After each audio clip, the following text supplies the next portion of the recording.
Hey guys, it's December, it's me in my cozy wing chair in the movie room.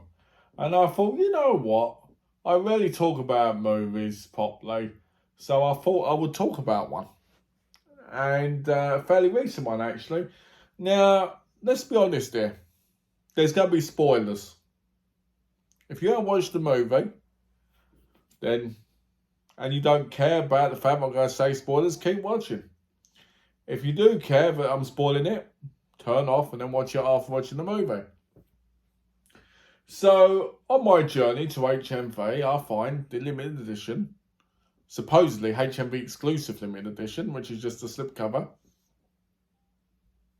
of Smile, right? So, and I thought it had Catelyn Stacey in it because she's on the cover, right?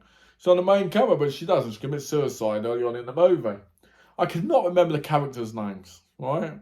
So bear with me. So, I want to talk more about what I saw in the film more than the film itself. So, to me, this movie is a really good example of trauma, guilt, and having your mental state deteriorating, right? So, the lead character in it, she basically witnesses Catelyn Stacey commit suicide in front of her. She slits her, throat and bleeds out on the floor. She freaks out, and after that, she believes that there's demons, kind of like the Ring style, jumping out, scaring you, and being other people, right? And that's the crutch of the movie, for the most part. There's some good jump scares, like when she's listening to the audio recording, and she hears Rose. Her name's Rose, I believe.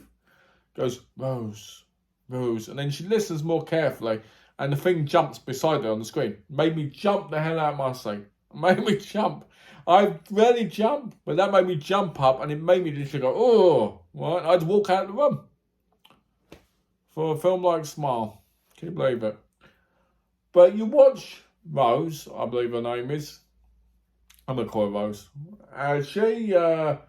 She gets more and more unstable, right? Because these things are happening and people don't believe her, There's a dead cat in her nephew's birthday presents at his party. And there's these people, and no one believes her. I think she's doing it because she's just sick in the head. But when you look at her, you can see that she's slowly crumbling. There's a mental state slowly cracking within. Now, anyone who's gone through any kind of trauma in their life will know it's very, very hard when you're going through a situation where everybody thinks you're fine, And that's why we have so much guilt when somebody we love commits suicide, because we constantly want to believe they're fine when they're not, And there are signs, but we miss them because we're so used to the normal routine of life, right? So I'll give you an example. Let's say I'm friends with some guy and this guy doesn't exist, just so you know, just never existed.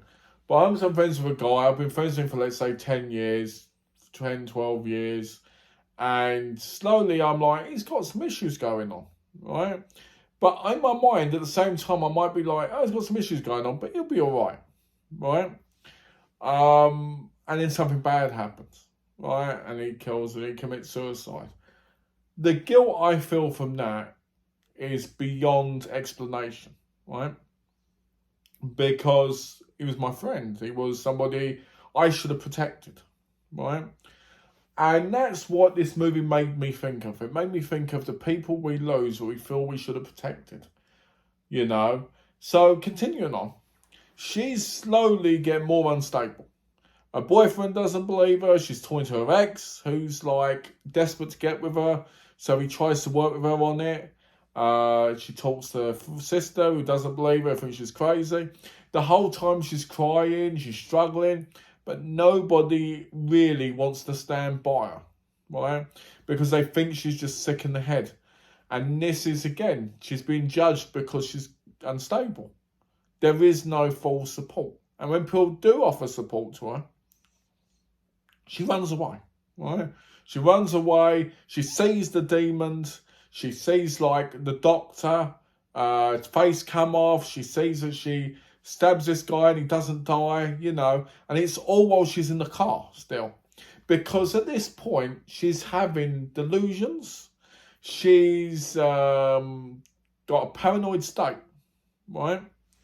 So you're watching her as this happens. Like, she thinks she's got a visitor, right?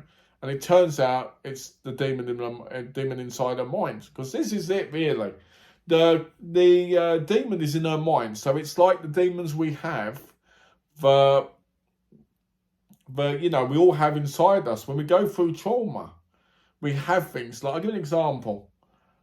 When I was a kid, my dad, he was around, but we didn't talk much, right? And he would sometimes call me silly, say, oh, you're being silly, you're being stupid, blah, blah, blah, blah. So my whole life, I've always thought my dad was stupid. So I always felt like I had to prove to him, but I wasn't, right? Same as when I was a kid, people bullied me and said horrible things to me. And I believe those things, even to this day, even though I shouldn't, right? Those things still bug me, right? So, because of that, I believe that certain things are happening. Like, I believe maybe a friend of mine doesn't like me anymore. Maybe a person doesn't want to know me anymore. Sometimes it's true.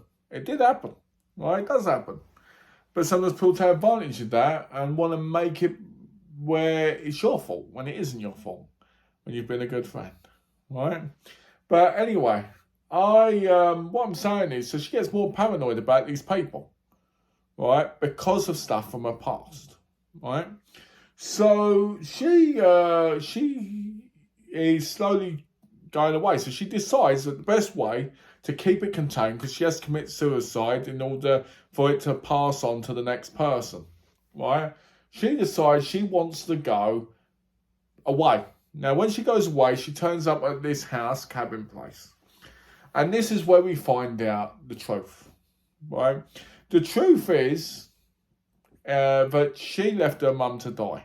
Her mum overdosed, and instead of helping her, she shut the door on her and let her die. So she's got guilt for that. So obviously, when Caitlin Stacey's character committed suicide with the thing, that hit her hard, made her think about that, and made her crack from guilt again.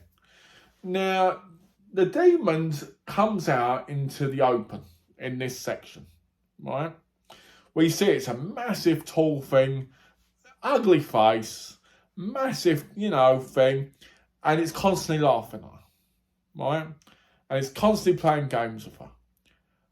But the thing that plays with us the most is our mind, right? Because the mind can do incredible things, and the mind can really fuck with us, People are in comas and they believe they're having a whole life because the mind just keeps on going, right? Unless the brain is, dead. But even then, I don't think, But anyway, so she ends up fighting the thing and she sets it on fire, right? And she thinks that's the end of it. She runs out the building, right? Ta-da! Dead, right? So she then believes she's talking to her ex, and she says to him about, can she sleep in bed with him, can she, just lay with him? And he goes, sure. And then he smiles at her, and it's the demon, right? The demon playing with her, right? And again, this is the mental state of somebody who's gone through serious trauma. We believe sometimes that we have to be in these alternate realities in our mind so we can coexist with what our reality should be. So she then ends up back in the house, right? And the real guy turns up, right? He knocks down the door. She's like, no. As that happens, the monster rips her face like this and climbs inside her, right? This is the point where I believe what it's saying is, at this point, trauma and guilt, and her mental state is completely gone. So it's taken her over. Then when he gets in, he witnesses her commit suicide, right? She sets herself on fire as she did the trauma. At that point, the movie ends. And most people will say what a generic horror movie it was from what they watched. Because we get all these things, and we get Smile, we get Countdown, we get, all these other things where they're all, Truth or Dare. But they're all very, very generic titles. And you sit there after watching Smile, if you've really taken it in, and you go, this is an expression of the serious nature of our mental health and the horrible things we go through in life that can destroy any one of us. She was a successful, I think, psychiatrist, doctor, who could have had it all. And one thing brought back that memory again and hit her. Now, was it a demon? Maybe. The woman she went to visit, whose husband killed himself, had pictures of the same person. Same thing. But at the same time, how much of the film is in her imagination? Did she see the character on the pictures, and did we see it through her eyes, or did that actually happen? Do you see what I'm saying? So when you look at these movies, and it's a decently shot, lower budget kind of film. It's not low budget, but it's not like the biggest, those movies are never like the biggest budget movies, because they don't need to be, because they're simple, and they work. They don't have the biggest cast, so like it's not got Tom Cruise in it. It's not got, people like Matthew McConaughey in it, or Christian Bale or that, because they don't need those type of people. Now, I watched that film at 2 o'clock in the morning, and I was half asleep, well, half tired, I should say, and I had that jump scare, right? That jump scare freaked me the fuck out, right? I don't know why. Maybe it was my TV, because the TV was loud a little bit, boom, right, in my face. And it freaked me out, right? And all I kept thinking after that is, there's something with me. There's something looking at me, right? Right? And it just freaked me out, right? I had to turn the movie off for like 5 minutes. And I don't get freaked out. I do not get freaked out by horror movies. I don't want to call it. But watching that movie and watching that woman's mental health slowly deteriorate more and more and more just affected me. Maybe because I've had my own mental health issues. Maybe because I've had my own trauma that has stuck with me for like years and still does. Maybe that's why it affected me so much. Now, don't get me wrong. I haven't got any trauma any different to anyone else. Everybody's got trauma. We've all gone through things, right? We all think no trauma, in my view, is any worse than anyone else's, Now, don't get me wrong. People go through really bad stuff. Right, I'm not comparing myself to them. But what I'm saying is everybody who's gone through something is just important, but they need support or they need help with whatever, right? Different levels, but the same, like if my trauma was, I don't know, I was beaten as a kid and someone else's trauma was that they were assaulted, right? Different types of trauma, But what I'm saying is, I don't feel like any needs less support. I feel like we all need support. Sometimes the greatest support is our friends, and sometimes the greatest need of all is true friendship, to be there for us in those moments. And I feel like the character of Rose, she had a partner who totally gave up on her, and the ex who was really wanting to help her, but he wanted to help her because of his own desperate feelings to get back with her. Because he had feelings for her, not for the right reasons. Her sister totally gives up on her because she feels like she's too much of a hassle, that she's done bad things, right? And my view is this: in the worst times of all, if we can't turn to the people we love and the people we need, then why these people in our lives at all? I know from my experience that if I turn to my wife Donna and I say, Donna, I need you, she'll be there for me. She'll sit there with me. I've broken down in tears in her arms and she's sat there with me. I've been in terrible states and she's been there for me, you know. And yet, when you have friendships, sometimes those friendships aren't there, you know.